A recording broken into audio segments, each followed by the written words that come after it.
श्री राधे कृष्ण। आप सभी का आपके अपने YouTube चैनल पे बहुत बहुत स्वागत है। आइए आज आप सब जानेंगे वर्ष 2023 में देवउठनी एकादशी, देव प्रबोधनी एकादशी कब है। तो जानेंगे व्रत के शुभ मुहूर्त के बारे में, व्रत का पारण कब किया जाएगा, व्रत किस दिन धारण किया जाएगा, व्रत के महत्व के बारे में, नियमों के बारे में। आप सभी भक्तों को देवउठनी एकादशी व्रत की ढेर सारी शुभकामनाएं। आप सभी के जीवन में लक्ष्मी नारायण की कृपा से आप सभी को सभी प्रकार के सुख और समृद्धि की प्राप्ति हो। कार्तिक माह के शुक्ल पक्ष की एकादशी तिथि के दिन देवउठनी एकादशी, देव प्रबोधनी एकादशी का व्रत किया जाता है। भगवान विष्णु जो कि 4 महीनों के लिए योग निद्रा में चले जाते हैं चतुर्मास के दौरान, और फिर देवउठनी एकादशी कार्तिक माह के शुक्ल पक्ष की एकादशी तिथि के दिन देवों का प्रबोधन किया जाता है। इस दिन भगवान विष्णु जो कि जागृत होते हैं और इस दिन के बाद से सभी प्रकार के जितने भी 4 महीनों के लिए शुभ तथा मांगलिक कार्य बंद हो जाते हैं वो सभी शुरू हो जाते हैं। यह एकादशी का व्रत जो कि बड़ा ही पुण्य फलदायी माना गया है।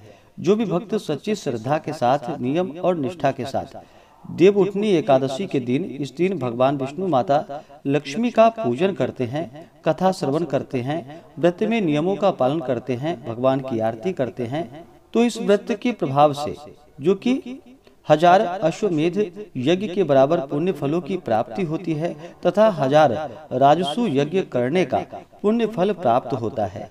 एकादशी का व्रत जो कि सभी प्रकार के पापों को नष्ट करने वाली है। जब व्यक्ति के पाप और ताप नष्ट होते हैं तभी उनके पुण्यों का उदय हो पाता है, तभी जाकर के सांसारिक सुखों की प्राप्ति हो पाती है।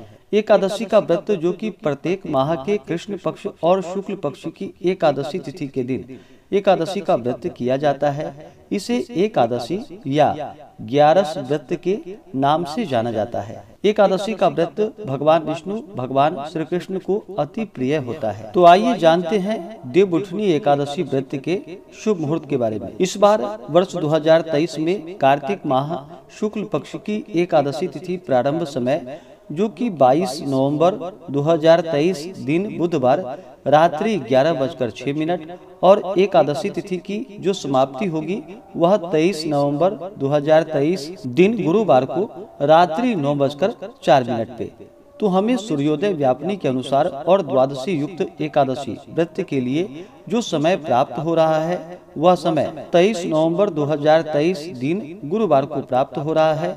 तो सभी इस दिन व्रत को धारण करेंगे और द्वादशी तिथि की जो समाप्ति है वह 24 नवंबर 2023 दिन शुक्रवार को शाम 7:09 पे। इस व्रत का पारण जो कि हरिवासर समाप्त होने के बाद व्रत का पारण करना चाहिए। हरिवासर का समय जो कि द्वादशी तिथि का पहला चौथाई का हिस्सा, यह समय हरिवासर का होता है। इसके समाप्ति के बाद व्रत का पारण करना चाहिए। तो जो भी व्रत का पारण करने वाले हैं वो सभी 24 नवंबर 2023 दिन शुक्रवार को व्रत का पारण करेंगे। पारण का समय सुबह 6:51 से सुबह 8:57 तक व्रत का पारण किया जाएगा। एकादशी के दिन सूर्योदय का समय होगा जो कि सुबह 6:20 और सूर्यास्त शाम 5:08। 23 नवंबर को राहु काल का जो समय है वह समय दोपहर 1:05 से दोपहर 2:26 तक होगा और 24 नवंबर को सुबह 10:23 से सुबह 11:45 तक राहु काल का समय होगा। राहु काल समय के दौरान कोई भी शुभ कार्य या नया कार्य नहीं करना चाहिए, यह लाभप्रद नहीं होता है, इस बात का ध्यान रखें। योग जो कि बड़ा ही अच्छा योग इस बार बन रहा है जो कि अनंत फलदायी माना गया है। इस बार सर्वार्थ सिद्धि योग बन रहा है जो कि शाम 5:16 से अगले दिन सुबह 6:26 तक 23 नवंबर को सर्वार्थ सिद्धि योग बन रहा है।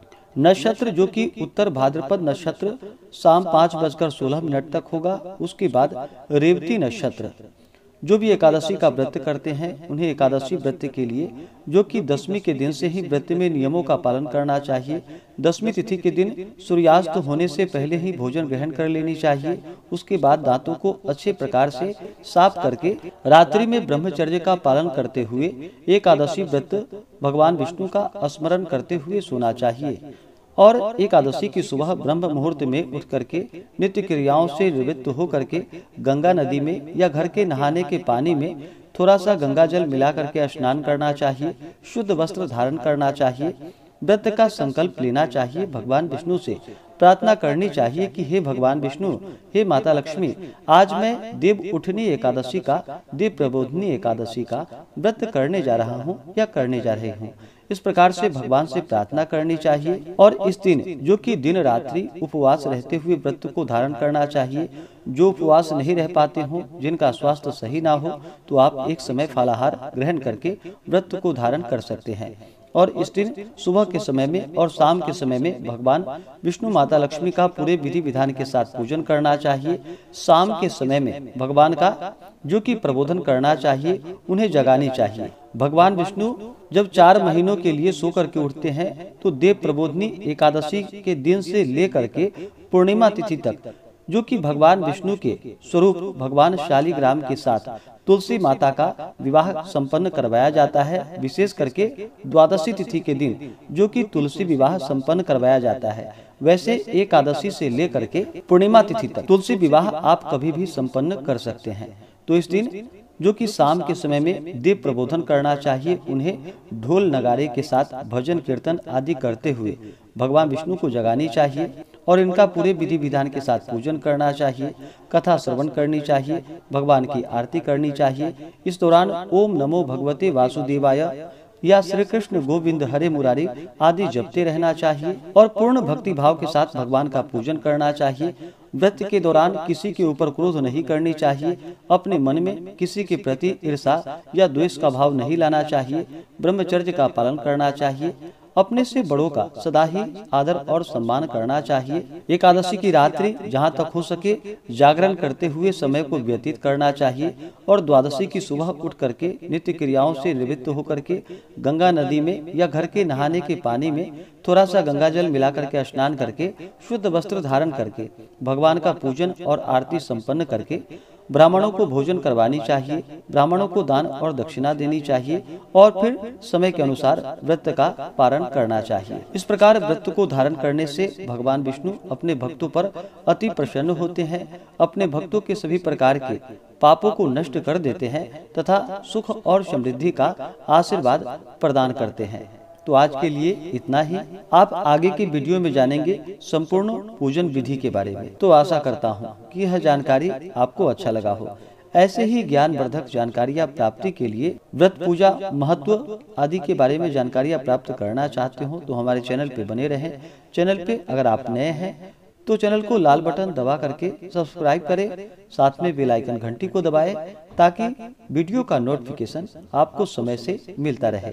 वीडियो को लाइक करें, शेयर करें। सुखी रहें और स्वस्थ रहें। भगवान विष्णु माता लक्ष्मी का कृपा आप सभी भक्तों पर सदा बना रहे। जय श्री राधे कृष्ण। धन्यवाद।